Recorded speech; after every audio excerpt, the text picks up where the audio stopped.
ต้องรักษาความสะอาดแล้วเนาะอันนี้ก็แบบคนจะอ่านคือเผยว่านั่นไม่ถูกป่ะเจ้ามากับแบบกระทันหันเลยมาแบบตั้งตัวบ่อยู่บ่ทันเลยตั้งตัวบ่อยู่ได้ว่าจะกระดิกได้บ่เป็นได้ไดก็คือมาแบบกว่าเฮ้ยมาไปกว่าเว้ยมากับเดียวเฮากับโอ้ยเนาะโย่ไว้มาเป็นเปรกๆเลยข่อยว่าเจ้านี่ได้แปลกโบ่ได้เจ้าหันน้อยมามันคือบวกกันแน่มันเดือนเห็นว่าบอกดวงหน้าสิใครอยู่เนาะไม่ได้เฮ้ยมาบ่ถูกอันนี้มาบ่บอกตั้งรักโอ้ยมื้อนี้ขึ้นท่ากับผู้ใหญ่แล้วกับคนจะคงงานหั่นแหละแบบว่าไปได้ขึ้นทานเฮาย่อกระสอบท่านขึ้นรถให้เพิ่นเขาเลยก็จัดเจ้าแน่ยอน่ะเบรกเขาทานเพิ่นว่าจังไปสิเฮ็ดโชว์คนเฮ็ดเด้กับผู้ใหญ่เท่าเรายิ้มนั่นเด้กูบ่เชื่อหรอกคนคือเจ้านี่สิบ่เชื่ออีได้กระทาเอ้ยกูทาเอ้ยกู100แม่นบ่100มื้อนี้เอาไปอัน160 560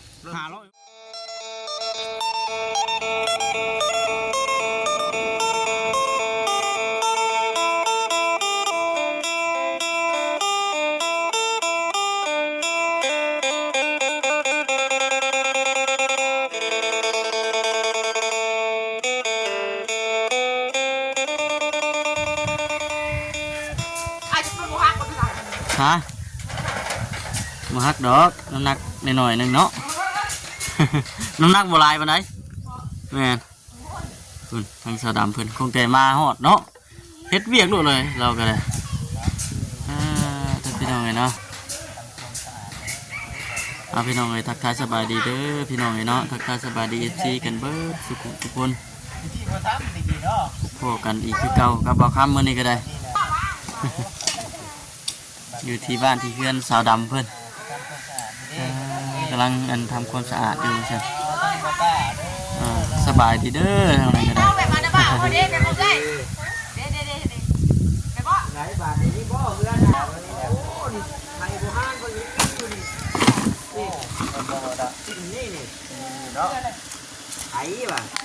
ไอบูฮานเจ้าใช่คนเดียวเจ้าพ่อนี่สาวดำโอ้สบายดีก่อนนุ่มก่อนสบายดีเด้อเซนเด้อโอ้บ่ได้เมียนลายมือเลยนะลายมือเลยบ่ได้เมียนนี่เจ้าก็มาพี่เรียนแบบข่าวเฮ็ดเวียกช่วยเพิ่นนี่เอามากวดช่วยเพิ่นนี่ได้เข้านะผู้ใดกล้องนี่ได้ข่าวแล้วได้กล้องเฮ็ดนี่มาจะใช้สาวดำมันปิวมาเลยปิวใช่นี่บ่ได้ไปน่ะกวดแล้วก็จูดเห็นไหมโอ้ยจูดได้อีกมันเปียกเอาอย่าไปอยู่นี่จะโดนแล้วบ่สาวดำนี่แม่อยู่นี่จะโดนแล้วมันปิวมาจากที่กูแม่ของเฮาดอกอ้ายของเฮามันแหนบใส่กระสอบถิ่นได้ก็แม่อะไรได้ยำน้ำก็อะไรน้ำแม่น้ำหัวก็นี่ไหลลงมาบ่เท่บ่สาวดำบ่เท่บ่เท่บ่ว่าจะใส่เจ้าเนี่ยใส่กระสอบก็บ่เท่ได้ก็คือบ่ยากดอกชื่อรถถงขนมบ่คิดชื่อมาต้อนน่ะจังเห็นมื้อน่ะเนาะแบบนี้เนาะพูดกับแม่นบ่แม่เบิดกับมันไหลปิวมากแค่สิได้เจ้ามาพุ่นอยู่ดิบ่เอาไกลๆใช้ไผอย่าจุดซึ่งชายไผ่เด้โอ้ยมันก็ไปด้วยยันใหม่หัวแล้วโหมันอะไรพวกกระเจ้าเวลาฝนตกกระโดดปู้น้ำมันไหลไปจะพูดท่วมเลยมันยังว่างวะลอยน้ำยังวะลอยน้ำมันท่วมอะไรมันไหลมาเนี่ยมันท่วมทีนึงไหลลงมองนั่นเรื่อยจะบ่ได้หลานเป็นหลานเขาอยู่คนเดียวบ่จ้ะอยู่คนเดียวบ่อยู่หาผัวมาบ่อยู่กูอยากได้น้าบ่าวค่ะคือบ่เอาให้เขาเอาผัวให้กูครับกูอยากได้ได้บ่เกียร์พอใช้นี่นะจะให้เกียร์พอมาได้อีกเกียร์บอลพุกมันจะสะอาดเกียร์ไว้บอลมันว่างๆแล้วก็ไม่แห้งก็จะจูดกินโลดเอาดีนะเอาละคุกกันแต่โลด มีโลก็ดีได้ก็เลยคุณน้องรับเอาคุณ มันอิ่วมาก บ่ ข้าเจ้าเราโบราณดอกมันอิ่วมากบ่ สนใจเด้อ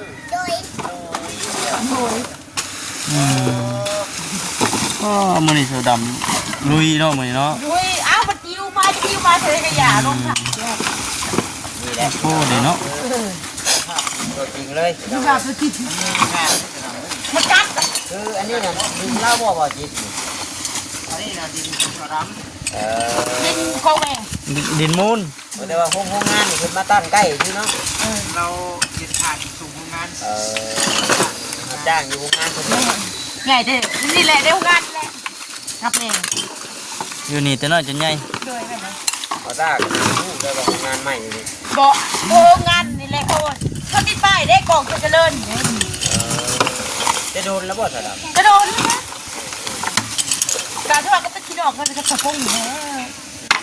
ไก่กันเยอะ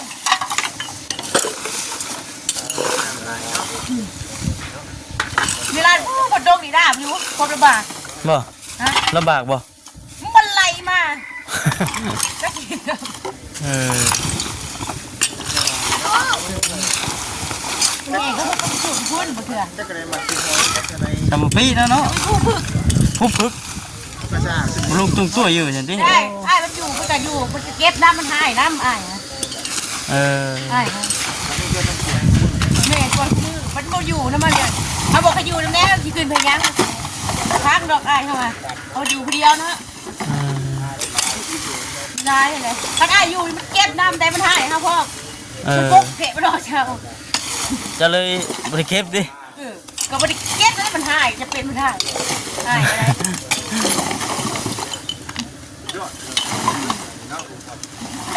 มันไล่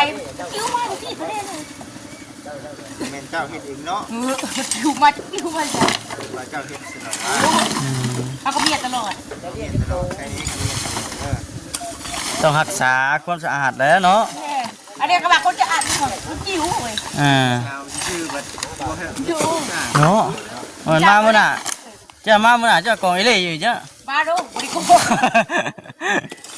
เห็นว่าเดี๋ยวมามื้อน่ะยังกองอีเล่อยู่นี่โอ้โธ่ แร่แหงแล้วก็พุกไปพุกอยู่พุก กดออกมานี่คือถ่ายมันแห้งก่อนบ่ แม่นแม่น เออ มากแม่แม่ขวดออกมาเลย อันนี้มันบ่ถึกแดดมันบ่แห้งเนาะ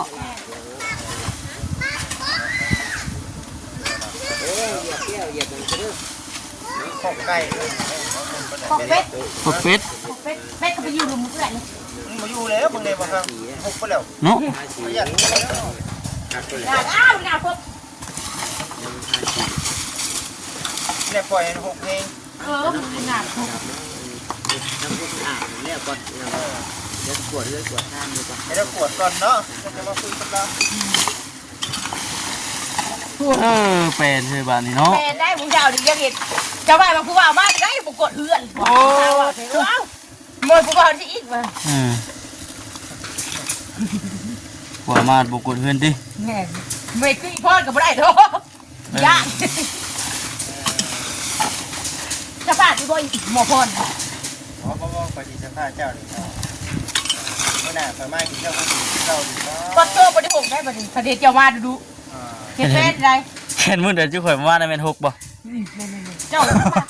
มากับแบบกระทันหันเลย มาแบบตั้งตัวบ่อยู่บ่ทันเลย ตั้งตัวไปอยู่ได้ เออ ว่าจะกระดิ่งแบบอยู่ เป็นได้ได ก็คือมาแบบมันว่าเฮ้ยมาแบบว่าเว้ยมาแบบเดียวเขาแบบโอ้โห โอ้ยเนาะ โย่ร้อยมาเป็นเปรกเลย ข่อยว่าเจ้านี่ได้แปลกเลย โอ้ได้เจ้าหันร้อยมามันคือบวกกันเนี้ยมันเดือน แค่นว่าบอกล่วงหน้าสิใครอยู่เนาะ ไม่เห็นได้ร้อยมามันถูกเลย ฮะอันนี้มาบ่บอกตั้งรักจะบ่ทันได้เนาะ หลักกระทัน ไฟในสูตรเด้อ ไปหุบจุดไปแหละแช่ล่อบุ้งเถอะ ผมเสร็จแล้วเอา โบได้ชั่วเท่าไร ชวนแล้วบ่ อันนี้ขี้ยังแข็งสระ แต่นี่เตี้ยจะลึงเอ้ยมันอะไรลูกปะ บ่อันป้าบ่ได้บ่อันส่งเสือนี่นี่ตัวใดมันนุ่งบ่ได้ก็ทิ โบทีม ตัวใดมันนุ่งบ่ได้ก็เก็บออก มาสีสระพี่ก่อนดีไหมมาก่อนพี่ก่อนก็ได้ได้จึง กดอีกเนาะต้มตัวนี้ก่อน มือก็จิ้วมัน อย่างนี้เนาะ ไงไงเตากันเนาะ เฮ็ดคือกัน กินมือเพิ่มคือกันบ่ ใส่กัน กินเลยไงเขาว่า กินเลยบ่ กินเลยกินได้อ่ะคนดูเนาะ โอ้ เออ เอาได้ดูนะถ้ากดก็เหมือนกัน ยอดผมรู้ไหมบ่ คนดูอ่ะสุดยอด โอ้โหหาไปเทียบบ่ได้เลย นี่ขนาดเขาว่าเขายังขี้ข้านอยู่ เพราะว่าเคยรู้ได้ผมยังมีคนเจ้าขี้ข้านอยู่สิ เอ้าจะมาประทานเจ้าขี้ข้าน ครับขี้โผล่นั่นแหละผ่านหาร้อย เอาไปวันนี้ก่อน ผมรู้นี่ ได้ไปเห็ดแน่ หาไผมาเปรียบเทียบ เจ้าที่เฮ็ดจะได้ สาวดำบ่ได้ แม่นบ่มันแห้งก่อน จะไม่เห็นก่อน ได้ไป เพื่อข่อยมาสมมติว่าข่อยมามื้ออื่นนี่ยังโกงอยู่บนเก่านี่ บ่หัก เจ้าสิเฮ็ดที่ใดเอาวางแผนมาเบิ่งดู ชิวเป็นประโยชน์อยู่นี่ พวกมื้อนี้บ่ได้บ่ บ่ มันเปียกบ่ มันเปียกมันให้มันแห้งก่อนมันจะอยู่สบาย ก่อนเบิ่งใส่เบิ่งมาตัวนี้ได้ใช่มั้ยเตียงนั่งเฮานี่มา จะได้กับชิ้นเนี้ยอะไร มาเอาไม้มาเมียน แล้วนี่สินเจ้านุ่งอยู่แล้วว่า บ่ เก็บไว้ดูหา ไปล้างมือกับไปเลย นั่นนี่ เออ นั่น เนาะดุดิสาวดำ ลงบนลูกไปได้แท้ เอ้าพวกนี้ว่าดุ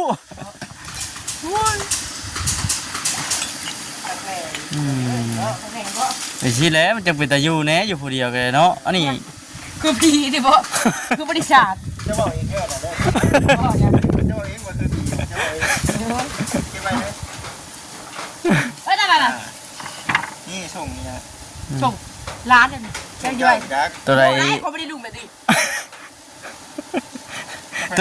ตัวใดมันกล้ามานุ่งได้ก็ป้าไว้ เนาะ อ่า นุ่งได้บ่เนี่ยบ่ โอ้ จะดีเลย อ๋อพอดีว่ามาบัดถึงช่วงเราเฮ็ดเปียกพี่น้องนะโอ้ป้าไปพุ่นบ่ พี่ แล้วว่าให้มันแห้งก่อนล่ะ แห้งก่อน มันแห้งเลย เอามาพี่ไป ก็ลืมเอื้อยเลย ตะลึง อย่านะนั่งได้อยู่แล้ว เขียนว่าประชาบ้านเฮาสะแนน แต่นี่มาว่ามันมุดได้อยู่หั่นน่ะมุดงามเจ้าต้องรักษาความสะอาดตรงนี้นะ คนงาม เพราะว่ามันงามหลาย แล้วก็ มันพระก่อนพี่น้องมุดหลาย อาหารด้วย เจ้าแล้ว เนาะ เจ้าหาได้อยู่บ่ มันได้ดิ จริงเนาะเจ้าก็ได้ โอ้ยเรียงรักเลยเก่งแบกพวกเขาเด้ไม่กี่บุกไม่กี่บุกอะไรไปแบกพวกเขา แบกฮอดปลาเข้าพุ่นถึงทางอยู่บ่ไหน ไม่ได้จะที่ดัง น้องต้องการนี่แล้ว เจ้าก็นั่งนี่แหละ เด็กพวกเขาไม่เขียนอะไรเลยเนาะ เจ้าเนี่ยเด็กกระเป๋าเขานะ โอ้โห ก่อนสิตั้งกล้องไว้ก่อนบาด จริงบ่บ่ได้เนาะ โอ้ยพี่บ่จิตนี่ต้องแบบนี้โลดนี่ต้องแบบนี้ มาใส่ดำโอ้ยังเก็บอยู่บ่ เก็บอยู่นะฮะ จะเอาเบิ่งเพิ่นก่อนเอาจะค่อยช่วยบ่ บอกได้ มาค่อยช่วย สิจูดเลยนะ มันลมอยู่นะเนาะมีแต่ช่วงเช้าช่วงแรงเด้อ อย่าจุดขี้เหงื่อตอนบ่ายเด้จะว่าน่ะมันแนมเห็นไฟบ่เห็นมันแนมบ่เห็นไฟเล เรา ย ไม่ได้เบียดเด้อว่าเฮ็ดเบียดนั่นแหละโอ้หลายอย่าง เนาะ ลายบ่ ได้เลย มุกของมุมเตยเวียกเนาะจนมีฮอดอันเวลามาอนามัยนะเราก็ได้ เขาก็บอกเขาจะอาดเนี่ยมันจะอาดเลย เออ เกิดได้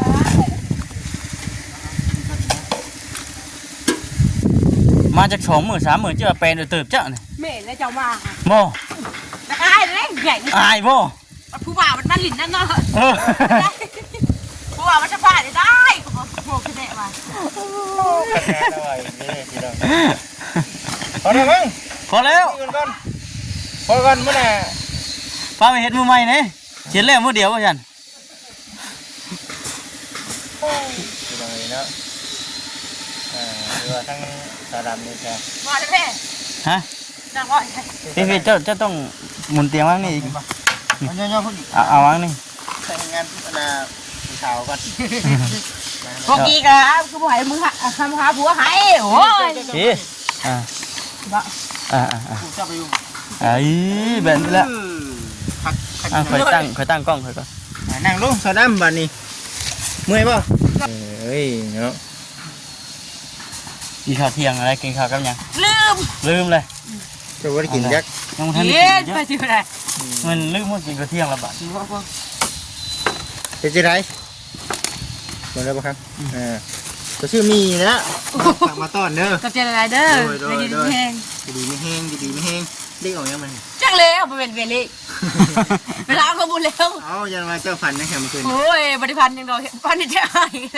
ฝันเห็นมาเมื่อเดียวฝันเห็นเลย โอ้ ฝันวันนี้เลย จังเลย เอาไว้เจ้าของฝันเนาะก็ถือว่ามารอบเล่งมานี่เด้อเนาะมารอบเล่งแบบผู้เจ้ากำลังสะกดจริงอย่างพอดี ไม่เห็นก็เลยคิดท่องถ่ายแล้วนะไอ้คมมาก ทุ่มก็ทุ่มเดี๋ยวเนาะสิเป็นเนาะข่อยกับสิทมช่วยขึ้นกันเจ้าว่าข่อยทมบุเวนบ้าง โอ้ยจะทำคือกันบ่ เฮ้ยเต้นเนาะฉันสิเห็นบุเป็นเนาะ ฐานนี่มันแพงเขาเอิญขายพวกนอกชอบเจ้าหากันนี่เศร้า คือจะข่อยมาชื่อนี่เป็นสิขายให้กันนะ เศร้าครับ สอบ1,000 คำข่อยชื่อนี่นะ แต่ละเถื่อเขาขายให้เศร้าครับ เรากับบริอันนั้นได้เรากับบริคิพี บ่แล้วก็แบ่งปันอยู่ติ ไม่เบรกปัน คนนั้นเดี๋ยวมาเลยก่อนคันว่าได้มาเลยแต่ถือ แม่นอยู่ เล นะ ยเอาทานเมื่อขายก่อนเนาะเมื่อขายเมื่อหลังอะไร มือดังมันกล้าเท่ไอ้ไม่อล่างไม่โอ้ย มีแต่ไม้เบอร์1บ่ เขาไปตัดเอาอยู่ดงบุก นั่นแหละพี่หน่อยเนาะถือว่ายังหลายอย่างอยู่เด้อสะดำเด้อคุณไปเบิ่งนี่เด้อ เกลือชิเมียนอยู่เลย มันสิเมียนดูเพิ่น เป็นสังกะสอบสังกะสีเฮาต้องจัดแจงให้มันเป็นระเบียบพี่น้อย จัดเอื้อยแล้วเอาจักมาใช้อะไรมาเลย สังกะสีนี่เจ้าว่าออกมา เอื้อยซื้อน้ำเขา อ่า ชื่อได้เวียดเด้น้ำเวียด เจ้าว่าเจ้าอาชีบ่สามารถใหญ่ผู้เดียวได้สังกะสีนี่ บ่ได้ก็อะไรเบิ่งก่อนเบิ่งยังจะกองตลาดแล้วนี่จัดการ พื้นตารางนี่บ่ได้ก็ช่วงยามฝนน่ะน้ำมาแต่สูงพุ่นแม่นบ่ โอ้โหมันไหลมาที่เพื่อนกับเจ้า แม่นบ่ เต็มเบิดเลยแค่นี้แม่น พ บ่ อเจอเต็มเบิด รอดตาราง โอ้ น้ำเปื้อนทำข้าว น้ำเปิ้นน้ำข้าว นี่แหละไหลมันน้องอยู่แล้วนี่ ไหลลงมาหนอง มัน พี่ มันค่อยเนาะอันนี้เนาะหลาย มัน ตา ค่อยทุกงานนี่มันกระถ่วง แม่นบ่คือขี้เหงื่อนี่ คือขี้เหงื่อแต่ใส่นี่คือลงมาหาเจ้าเบิดเลย พอเขากับโบราณเขากินแล้วเขาอยากจะกระสอบเด้ไปหยุดนั่นดิ แม่นบ่ แล้วมันจับปิ้วมาจากที่ประเด็นในโรงงานของเรา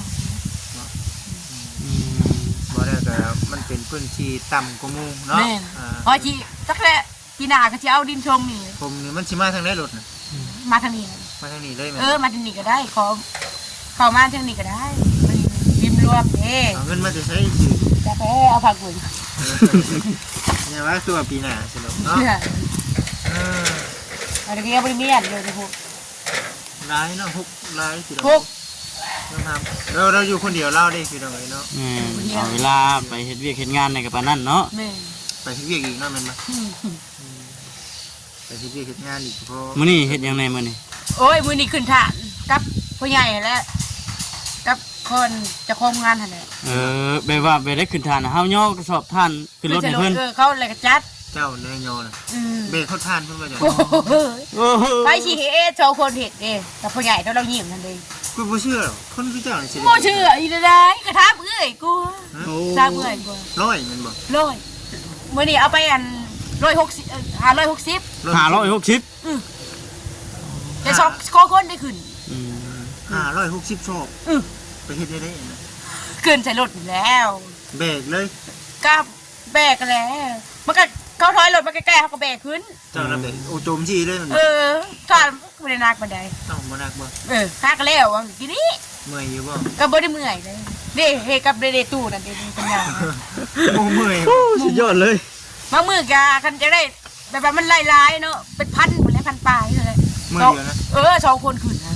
เขาให้เจ้าเท่าไหร่บาท คนละ300,000เขาก็ได้ โอ้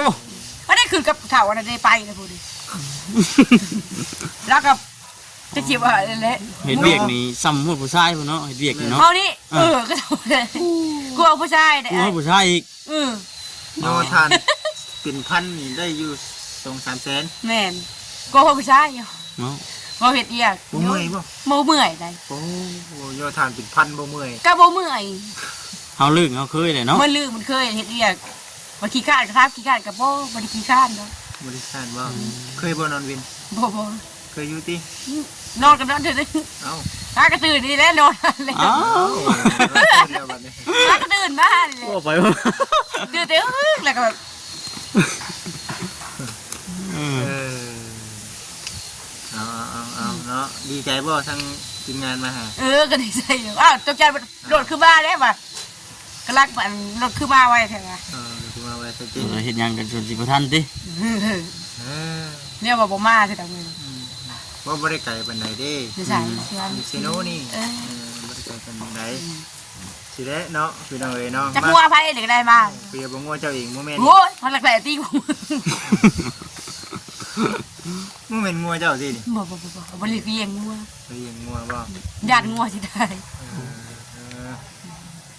สิแล้วพี่น้องเอ๋ยเนาะ อยู่คนเดียวเห็นได้ คนเดียว ขัดอายมันบูอยู่น้ำกันโอ้ยใครแน่อายมันเขาเงียนเลยเด้ อ้ายไผ อายเขาเลย มีอ้ายอีกจัง อ้าวก็เป็นลูกน้องเนาะ ลูกลุง แต่เขาเป็นลูกน้องเขาเป็นผู้เป็นทางอ้ายแล้วเขาก็เอิ้นอ้ายเลย เพิ่น ใคร ไปใช้สาเดิน เพิ่นขึ้นเป็นอีโพเขาเลย ก็เลยอยู่คนเดียว ก็เลยอยู่คนเดียวใช่ อยู่คนเดียวตะโปดอยู่บ้าน ตะกี้อยู่กับมันมานอนทางนั้นเลย วันนี้อยู่คนเดียวถึงเดือนนั้น ได้3 เดือนก็มันก็ชิวๆอยู่ใช่ ชิวๆกันนี่เนาะ ชิว นึ่งข้าวนึ่งน้ำกินเอง ตะกี้ก็ดึงให้มันกิน เศร้าหนึ่งข้าวเพิ่นบ่เชื่อหรอกว่าจะนึ่งข้าว